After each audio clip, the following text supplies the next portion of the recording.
Question for you. Would you pay your team or members of your team for getting things wrong, for making mistakes and making or taking risks and things not working out? And there's counterintuitive, but maybe you should, maybe we all should. I was listening to a podcast and Gavin Newsom, the current governor of California over in the US, was talking about his entrepreneurial journey and business before he became a politician. And he used to have a hotel up in Lake Tahoe, and it was an old hotel. It was built for the 1960 Winter Olympics, I think it was, and it didn't have any air conditioning. So in the summer, they used to have to leave the doors open to get some fresh air in, and of course that let the mosquitoes in as well from the lake. And so one of the guys there had a bright idea. He thought, what I'll do, I'll buy a few dozen catfish, introduce them into the lake, and they will eat the larvae of the mosquitoes and get rid of the mosquito problem. So there we go, job done, great thinking.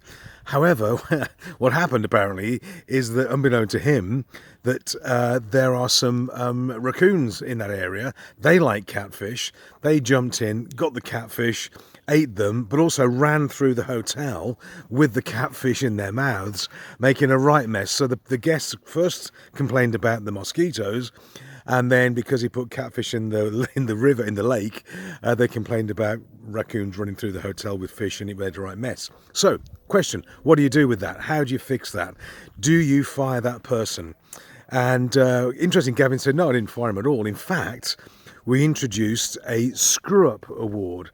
Each month in the company, the person who made the biggest screw-up got an award. They got some cash, they got a reward for it, and every year there was a Screw-up of the Year award. And you think, well, that's ridiculous.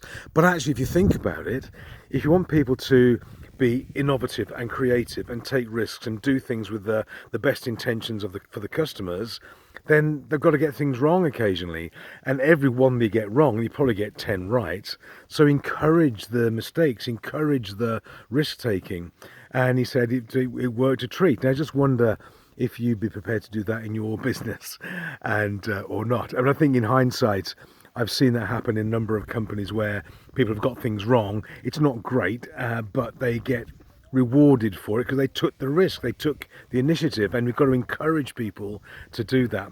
If it's done out of intention or sabotage, obviously not. But when it's somebody trying to do a good deed or trying to make things better and it doesn't work out, reward them for it and see what happens. Anyway, there we go. Quick story from Mr. Gavin Newsom. No politics in this recording at all, but I thought it was an interesting approach to business and management. So there we go. So that's Tuesday. The adventure continues. Stationery today, stationery tomorrow, and then we've got a workshop being booked for later in the month. So all is good. I hope your week's progressing well, and more to come. See you soon. Bye for now.